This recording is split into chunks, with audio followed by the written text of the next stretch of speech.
What's going on, everybody? That was crazy. I wanted to talk about a few things today.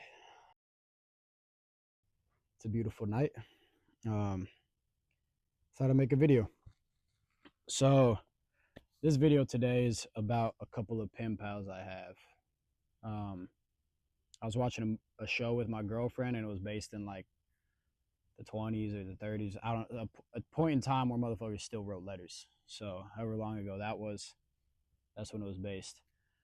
And I thought that was cool. I was like, I want a pen pal, like I want to like write someone, and I'd probably never meet them. Hopefully one day I will meet them. I know one possibly he's getting out in 2027, or I guess to preface, the two pen pals that I chose, I looked up pen pals on Google, and what came up right after, I typed in pen pal was prisoners, so like pen pal prisoners, and I thought, why not? So I went to this website called Wire of Hope that offers prisoners the opportunity to have pen pals from jail, some to keep them busy, some to keep them productive, hopefully build a relationship and grow, which I think is super cool because I'm getting the same things out of it. And what happens on Wire of Hope is you upload your name, a profile picture, and a bio, kind of what you're looking for in your pen pal, and a lot of horn dogs, man. I mean, there's some dirty dogs on this website. I mean, we're talking like 95% of these dudes just want some nastiness out of this. They're like, yo, I'm looking for a wife, need to send pictures. And I'm like, I'm nobody's wife, and I'm not sending anybody pictures unless it's of me and my dog or something, you know? Beside the point, we're not going to talk about all that. But I found two dudes. One's on death row, and the other one is expected to get out here in a couple years. So hopefully I will get to meet one day. But it's kind of cool to have these conversations with people I've never met, I don't know. And the conversations are very controlled in both parties. Like, both of them can control exactly what they want to give me and vice versa. And I think that's super cool. We'll start with one. I'm not going to say their names or where they're at because I think maybe that's an invasion of privacy. Honestly, don't know. Probably, so I'm not going to. But this one man, we'll just call him Man One. He was one of the few profiles that I saw that was just looking for a friend, which I thought was cool. He just wants someone to talk to. He's on death row. He's never going to get out of prison. He's going to die in prison. He has a daughter. He didn't get to see his mom before she died. Just a sad situation, obviously, all around. And it opened my eyes a lot to a lot of things I take for granted. For example, just kind of base level quality education and writing, grammar skills, penmanship. Something that I thought kind of everyone, I mean, I didn't obviously know that there's people out there that don't have access to quality education or any education at all.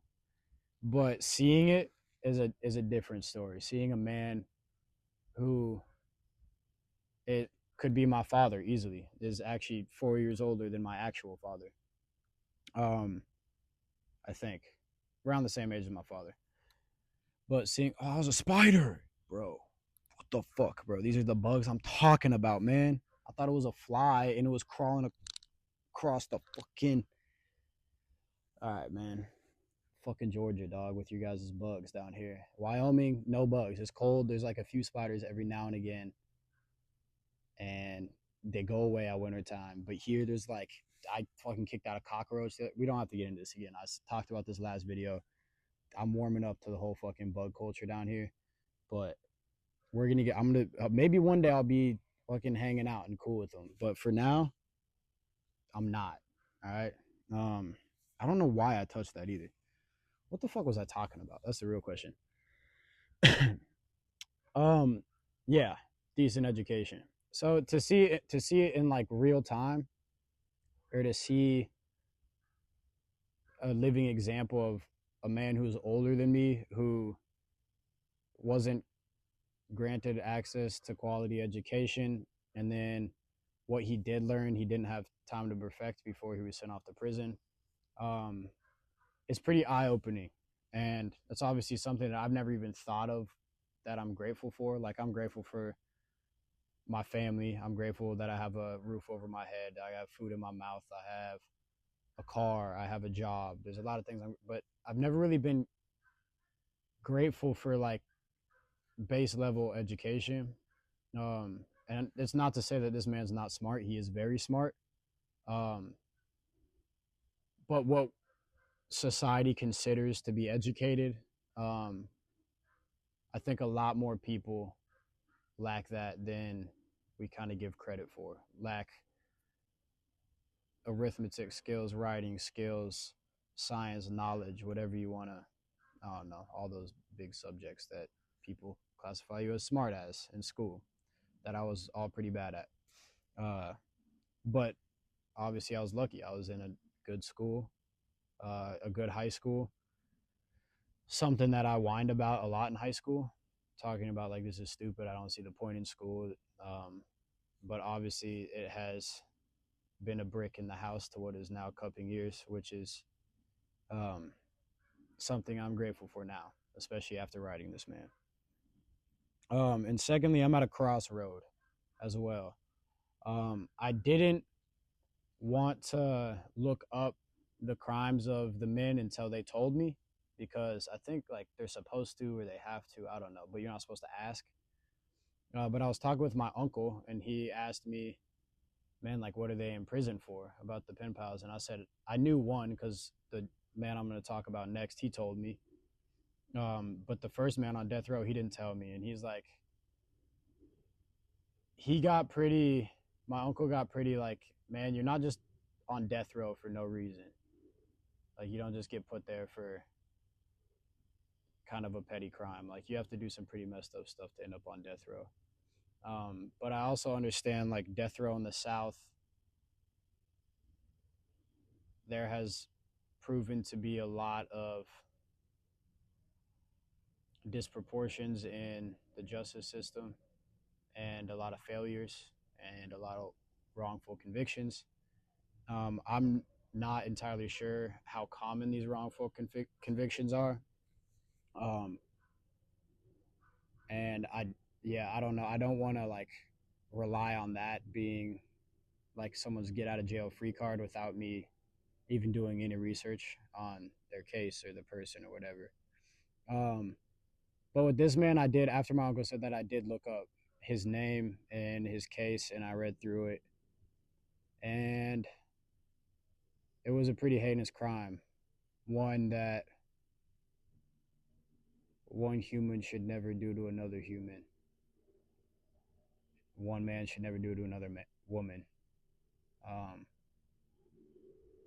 and now I'm at a crossroad because I built a relationship with this man. We've talked, we've gotten to know each other, and now I'm aware of this information, and I want to say everything is worth forgiving, but this isn't my spot to forgive either. Um, and if what happened to this woman happened to someone like my mom, I don't think I could find a place in my heart to forgive something like that. So I'm at a crossroad with man one, and I've been thinking a lot, and I'm kind of curious to see what everybody else thinks. Um, I guess just to spill the beans, he raped and killed a woman, which one of those crimes alone is atrocious, you know, um, like gut wrenching atrocious, and to combine the two is even more so. Um, so I'm curious on other people's opinions on that, because I mean, I've gotten to know this man, and I've gotten to have sympathy for him, and I've gotten to view him um, as someone in my life, really, just he's not, I wouldn't necessarily classify him as a friend. I've never met him, but definitely someone I've like looked forward to his letters coming. And then I was kind of hit with this information and now I don't know how to feel, if that makes sense. So yeah, I guess that's that. Um, just I've been thinking on that a lot, and I don't know how I'm gonna act. I don't know when, but I'm gonna take it patiently and process everything. And yeah, it's just the gears are turning. I guess I don't know, and I don't know how to explain it. But the second man, man two, he has been in prison for longer than I've been born. I think he's been in prison for 27 years. And he did tell me what he did. He robbed a bank. He said he was in a state of psychosis. So obviously he wasn't mentally well. And he acted off that psychosis. And that obviously landed him in prison for a good chunk of his life. And he could also be, he could really be my grandpa. He's a little bit, I think he's like 10 or 15 years younger than my grandpa. Um, which truly breaks my heart to see. I mean, like old people in prison, like that's just something that's sad. If you guys have ever seen Shawshank Redemption, god damn, man, what is it, Brooks or Brooke? I think his name is Brooks. He's this old man. Just we're not gonna even talk about it. It's gonna fucking make me tear up or something. Not actually, but this man, he's a deep thinker. When I saw his bio, he wanted someone to discuss philosophy with, someone to discuss business ideas, obviously philosophy, history, research, um, progression. And I found him and I thought, what a cool opportunity. Seems like a cool man, someone I could learn a lot from. Uh, and on top of that, you can tell he's used his time in prison to learn. I mean, this is a self-educated man. I don't know how educated he was coming into prison, but I can tell now he's told me now he has put in time during his time incarcerated, to grow, to learn, to make a life for himself outside of prison. So like that proactive, um, futuristic thinking, I think is pretty cool. Because he's like, I mean, he's an older man as well, which is kind of really inspiring. He's like, I can't wait to get out of here to do some work, like to change this system, to, I mean, make some change, make some positive, lasting change. And how can he do that? And what is he going to do? And how is he going to act? And talking through those steps, thinking through those steps, writing through those steps. I mean, what works and what doesn't. And I think that is something that our uh, legal system and political system and societal system really lacks, is kind of our ability to stop and turn when something doesn't work, um, or when there needs to be an addition to a solution that has, or in addition to an attempt at a solution that hasn't actually solved the problem. I think we in the United States try to solve a lot of problems, uh, but then get stuck. Um, kind of, yeah, just stuck. I mean, to put it simply, we can't transition. We've found problems in transitioning and building off our solutions. I mean, our problems are always changing and evolving, so should our solutions, right? And that's just not the case in the United States. So I think if we can kind of figure out, and I know it's hard because it's hard to make these fast game time decisions when you have to go through so many people. It's such a process to do it, and that's democracy, and that's why we have the freedom and all that good stuff that a democracy offers. But yeah, so talking with this man, I guess to wrap back to it, I've learned a lot. He's looking for it. He was supposed to get out in 2026, and they just pushed back his release date to 2027. which I can imagine is just like twisting the blade of the knife that's already in you. I mean, just like one more year on top of 27 is like you're right, and you're right at the end. I mean, we're talking like you're at the finish line, and they're like, nope, actually, one more. Um, and he, at least I can't really get a sense of his tone because it's a letter, but at the same time, I mean, he seems very calm and at peace with himself. And it's amazing that if you are at peace with yourself, um, the power you have over your world and the power that you have over your reality. And I think that is very uh, powerful to be able to uh, really just be in control of the only thing that we have control over in our lives, and that's ourselves. And in this man's case, a lot of us have control over what we do on a day-to-day basis, and he doesn't even have that. In fact, he was in what is known as the hole, or solitary confinement, as most of us may know it as, which, if I'm not mistaken, is 23 hours a day locked alone in a cell and 1 hour outside, if I'm not mistaken, also isolated and confined, but just outside. Which is, yeah, I think that's a massive leap toward something insanely inhumane, especially for a man who like robbed the bank. Like, I know, like, yeah, you probably shouldn't rob a bank, but that's like cruel and unusual punishment, in my opinion. And that doesn't help anyone's situation. That's not going to get him to fucking, I mean, from what I can imagine, obviously I don't know, but I can imagine that if I was, humans are social creatures. Like I've said time and time again, we thrive off connection. We thrive off information. We thrive off entertainment. We need something to fill the belly of curiosity, right?